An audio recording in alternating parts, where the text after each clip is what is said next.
Yuk kita dengarkan cerita Keong Emas, cerita anak dari Jawa Timur. Dahulu kala hiduplah seorang pemuda bernama Galoran. Orang tuanya adalah orang yang terpandang dan disegani di desa. Namun, Galoran suka foya-foya dan bermalas-malasan, menghamburkan harta kedua orang tuanya hingga mereka tiada. Maka habislah harta bendanya. Seorang wanita kaya raya menjadikannya suami. Wanita itu memiliki seorang anak perempuan yang rajin dan pandai menenun bernama Jambean. Jambean yang rajin bekerja itu sering menasehati ayah tirinya agar tidak bermalas-malasan saja. Nasihat itu justru membuat Galoran muka. Beraninya dia menasehati orang tua. Patutkah itu? Galoran marah. Ibu Jambean berusaha membela Jambean. Tetapi apa daya? Sekarang engkau harus memilih. Aku atau anakmu? Ancam Galoran. Hati ibu Jambean sangat sedih mendengar perkataan Galoran. Dia menangis siang malam karena bingung. Suatu hari dia memanggil anaknya. Jambean anakku, kemarilah nak, serunya lirih.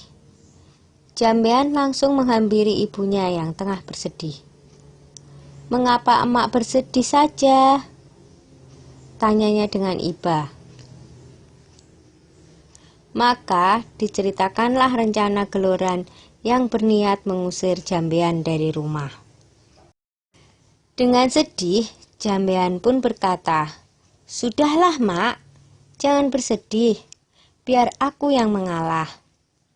Yang benar nanti akhirnya akan bahagia mak," kata Jambean meyakinkan ibunya. "Aku akan pergi melewati jalan ke Bandungan." Dengan sesak tangis sang ibu mengangguk. Di malam yang gelap dan hujan lebat itu, Jambean pergi meninggalkan rumah. Tak berapa lama kemudian, ibu Jambean yang tak kuasa menahan kesedihannya berusaha mencari, tapi tak bisa menemukannya. Ibu Jambean tak bisa menemukan anaknya karena secara ajaib Jambean telah berubah menjadi seekor siput, atau dalam bahasa Jawa, keong. Di desa Dadapan hiduplah dua bersaudara, bernama Nyai Sambega dan Nyai Sembagil. Mereka hidup miskin dan bekerja mengumpulkan kayu bakar dan daun talas. Suatu hari, keduanya pergi ke bendungan untuk mencari daun talas. Tiba-tiba mereka terpana melihat keong berwarna keemasan di atas batu. "Alangkah indahnya keong ini," seru Nyai Sambega. "Lihatlah, kulitnya indah berwarna keemasan. Aku ingin memeliharanya," katanya lagi. "Iya, sangat indah. Kita bawa pulang saja dia," saut Nyai Sembadil. Maka dipunguտնyalah keong tersebut untuk dibawa pulang. Mereka meletakkannya di dalam tempayan tanah liat di dapur rumah. Semenjak itu, kehidupan mereka berubah. Terutama setiap pulang dari bekerja, di dapur selalu tersedia lauk dan rumah berubah menjadi rapi dan bersih. Nyai Sambega dan Nyai Sembadil merasa heran dengan keadaan itu. Mereka berencana untuk mencari tahu siapakah yang melakukan semua itu. Suatu hari, seperti biasa, mereka berangkat kerja. Tetapi sebenarnya mereka hanya berpura-pura pergi. Setelah agak jauh dari rumah, mereka kembali menyelinap ke belakang rumah menuju dapur. Dari dapur terdengar suara seorang sedang memasak.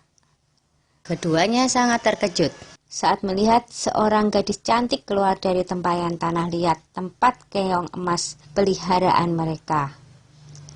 Tentu dia adalah jelmaan dari keong emas itu, bisik Nyai Sembaga. Ayo kita tangkap sebelum dia berubah lagi menjadi seekor keong emas, bisik Nyai Sembagil. Dengan mengendap-endap, mereka masuk ke dapur. Lalu ditangkaplah gadis yang sedang memasak itu.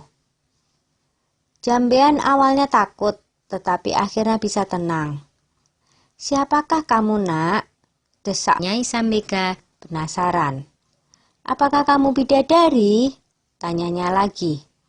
Bukan, saya manusia biasa. Saya diusir oleh ayah tiri saya, sehingga saya menjelma menjadi keong.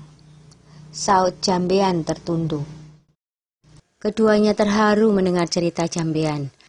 Apalagi melihat ketekunan gadis itu dalam bekerja dan kebaikan hatinya. Akhirnya, keong emas diangkat sebagai anak. Sejak itu, keong emas membantu keduanya itu dengan menenun. Tenunannya sangat indah dan bagus, sehingga terkenal sampai ke seluruh negeri. Karena hasil tenunannya itu juga, kedua nyai tersebut menjadi bertambah makmur. Tenunan Jambean yang indah itu terkenal sampai ke ibu kota kerajaan. Sang raja muda sangat tertarik dengan tenunan buatan Jambean. Hingga raja memutuskan untuk melihat sendiri proses pembuatannya dan pergi meninggalkan kerajaan dengan menyamar sebagai saudagar kain. Akhirnya, tahulah raja perihal keong emas itu. Raja tak hanya terpikat dengan keindahan tenunannya, tetapi juga terpesona dengan kecantikan Jambean. Raja memerintahkan kedua nyai untuk membawa Jambean ke istana dan hendak meminangnya menjadi permaisuri. Betapa senang hati mereka, karena ketekunan dan ketabahannya, Jambean dan kedua ibu angkatnya kini hidup bahagia di istana raja. Sudah dulu ya cerita keong emasnya. Sampai jumpa.